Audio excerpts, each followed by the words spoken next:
मैं army chief से गुजारिश करता हूँ पता करें कि मोहतरमा मरियम नवाज ने मुबैना तौर पे लोगों को सोशल मीडिया में अपॉइंट किया है और पिंडी में और इस्लामाबाद में मीटिंग कहां कहां होती है। बदकिस्मती है सियासतदान अपने जो वादे करके आते हैं आवाम से कि हम आपकी किस्मत संवार देंगे। बिस्मिल्लाहिर्रहमानिर्रहीम। अस्सलाम वालेकुम नाज़रीन इकराम, मैं हूं अब्दुल बासित स्वाति और आप देख रहे हैं मेरा डिजिटल चैनल। नाज़रीन इकराम, पहले आप ये वीडियो देखिए, फिर इस पर डिटेल में बात करते हैं और अपना रिएक्शन देते हैं। जानता हूं मोहतरमा मरियम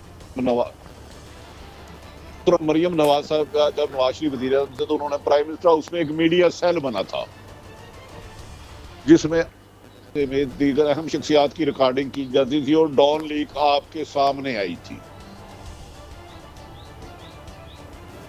22 करोड़ आवाम अपनी फौज पे अगर कहीं 1-2-4 जगह गलत हो रहा है तो उसे नहीं होना चाहिए। मैं आर्मी चीफ से गुजारिश करता हूँ पता करें कि मोहतरमा मरियम नवाज ने मुबैना तौर पे लोगों को सोशल मीडिया में अपॉइंट किया है और पिंडी में और इस्लामाबाद में मीटिंग कहां कहां होती है। बदकिस्मती है सियासतदान अपने जो वादे करके आते हैं आवाम से कि हम आपकी किस्मत संवार देंगे, हम मुल्क को कर्जों से निकाल देंगे, मुल्क में सियासी इस्तेकाम लाएंगे, माशी इस्तेकाम लाएंगे, सफारती सतह पर खुद फैसले करेंगे। जब वो इनमें नाकाम हो जाते हैं तो फिर वो पॉलिटिकल फोर्स और अदारों को लड़ाने की कोशिश कर रहे हैं। मुझे बताएं कोई पाकिस्तान, मैं चैलेंज करता हूं, ना पाकिस्तान की फौज के खिलाफ हो सकता है, ना पाकिस्तान के खिलाफ हो सकता है तो वाजिबुल कत्ल है। लेकिन मैं मियां नवाज शरीफ साहब से, शहबाज शरीफ से अदब से कहता हूं जरा पता तो करें, मरियम औरंगजेब मेरी बहन है, वो वजीर इत्तलात में कर क्या रही है, कौन कौन से फेक अकाउंट मुबैना तौर पर काम कर रहे हैं और अदारों को और सहाफियों को लड़ाने के लिए गलत मैसेज दी जा रही है।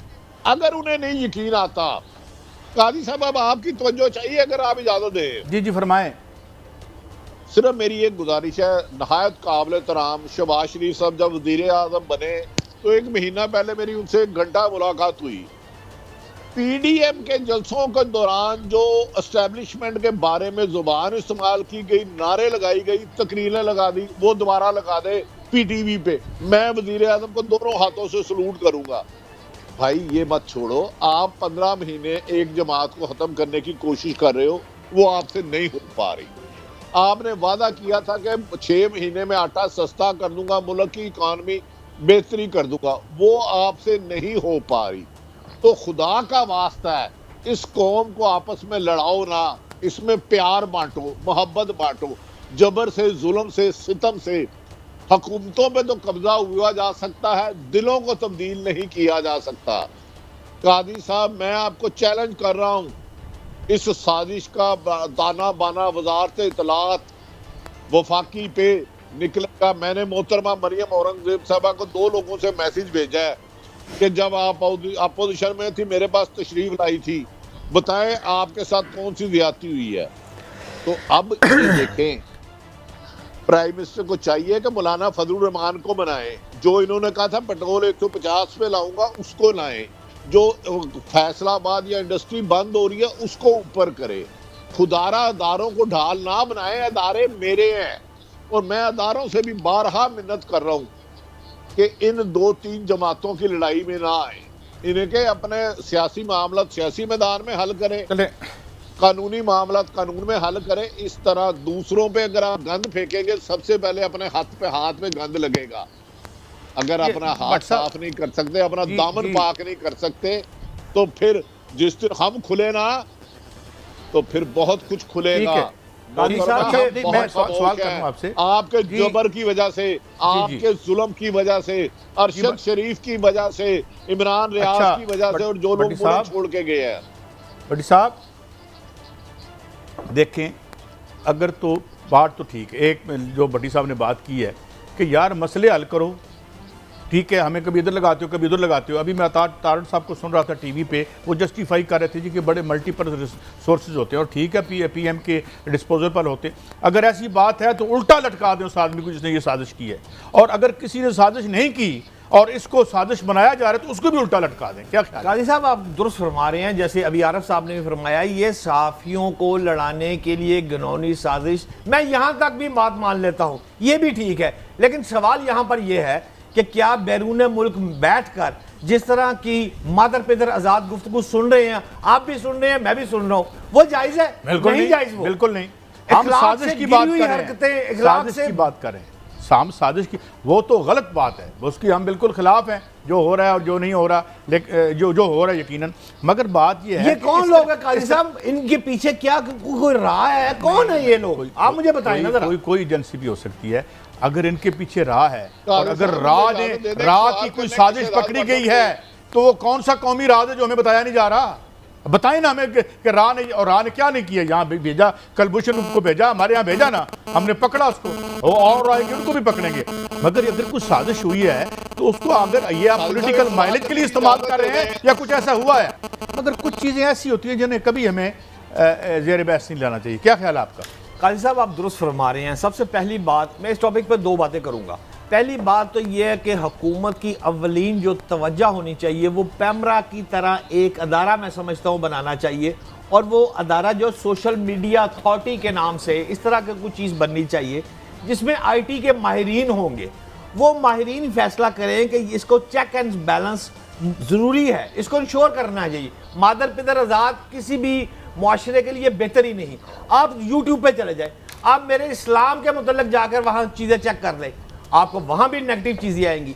और ये कोई पहली दफ़ा नहीं है कि चीफ के खिलाफ कोई इस तरह की बातें आ रही, बाज़ाब्ता मुहिम जो शुरू की गई है और मुसलसल जो है नेगेटिव खबरें उछाली जा रही हैं। इसके पीछे वो लोग हैं, मैं समझता हूँ, जो कि मेरे मुल्क जो इस्तेकाम की तरफ इस वक्त जा रहा है उनको पसंद नहीं आ रहा, और ये गैर मुल्की कुव्वतें जो है वो इस किस्म के मवाद को मैं समझता हूँ फैलाने में अहम किरदार का हिस्सा अदा कर रही है। नाज़रीन इकराम, आपने वीडियो देखी जिसमें आरिफ हमीद भट्टी साहब गरज कर बरसे। आज यकीन मानिएगा, आरिफ हमीद भट्टी साहब ने सारा कच्चा चिट्ठा जिसे बोलते हैं खोल कर सामने रख दिया। कैसे उन्होंने एक तो वाज़ेह अल्फाज में कहा कि जो वज़ीर इत्तलात साहिब हैं उन पर भी चेक एंड बैलेंस होना चाहिए, और वज़ीर इत्तलात साहिब ये जो फेक अकाउंट आजकल चल रहे हैं उस हवाले से गुफ्तगू कर रहे थे, चूँकि एक मुहिम का इल्ज़ाम लगाया जा रहा है इमरान खान पर। अभी उस पर इन्वेस्टिगेशन होनी है कि इमरान खान वाकई उसमें इन्वॉल्व हैं या नहीं, उसमें तो कुछ मैं नहीं कह सकता। लेकिन बहरहाल आरिफ हमीद भट्टी साहब ने माजी याद दिला दिया मुस्लिम लीग नून को, और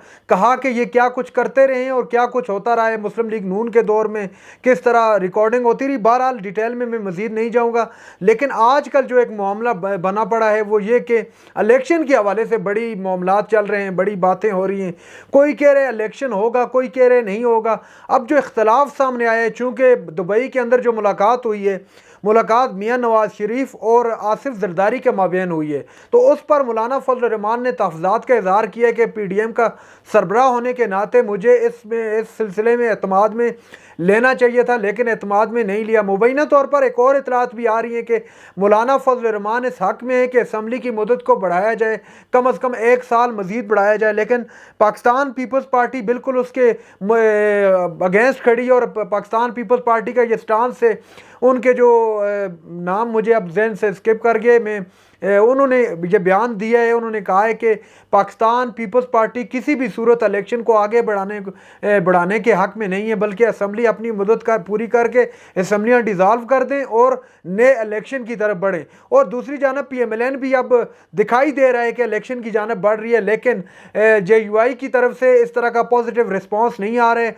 और मुबैना तौर पर यह इतलात भी मौसूल हो रही हैं कि JUI ये चाहती है कि असम्बली की मुद्दत को कम अज़ कम 1 साल मज़ीद बढ़ाया जाए, ताकि ये सिलसिला इसी तरह चलता रहे। जो इस वक्त पोलिटिकल इंस्टेबिलिटी है, जो इकनॉमिक कंडीशन है, वो आपके सामने है। कोई बाहर से इन्वेस्टर नहीं आ रहा है, चूँकि यकीनी वाली सूरत-ए-हाल मुल्क के अंदर नहीं है। तो अगर आप इलेक्शन नहीं करवाएंगे इस तरह, कोई पार्टी खामोश होकर भी नहीं बैठेगी, इमरान खान भी खामोश होकर नहीं बैठेगा, तो मज़ीद जो है इंतशार खुदा ना ख्वास्ता ना फैल जाए। तो इस वजह से बेहतर है कि आप इलेक्शन की जानब बढ़ें, और इलेक्शन के बाद जो मैंडेट अवाम जिसको दे वो किसी को भी मुंतखब करके लाए, तो ये अवाम की स्वबदीद होगी। फिर सबको मानना पड़ेगा और उसके बाद फिर आप आराम से अपने फैसले कर सकते हैं, आप बड़े फैसले ले सकते हैं। आप किसी बाहर के इन्वेस्टर को यकीन दहानी करवा सकते हैं, मुल्क के अंदर इन्वेस्टमेंट आएगी जिससे हमारी इकोनॉमिकल कंडीशन अगर बेहतर होगी तो पॉलिटिकल स्टेबिलिटी भी आ जाएगी, चूंकि इलेक्शन हो जाएगा, अवाम फिर जिसको चाहेगी मुंतखब करेगी। नाज़रीन इकराम, ये थी आज की हमारी वीडियो। चैनल पर जो नए चैनल को सब्सक्राइब कर लें। अगली वीडियो तक के लिए अल्लाह हाफिज़।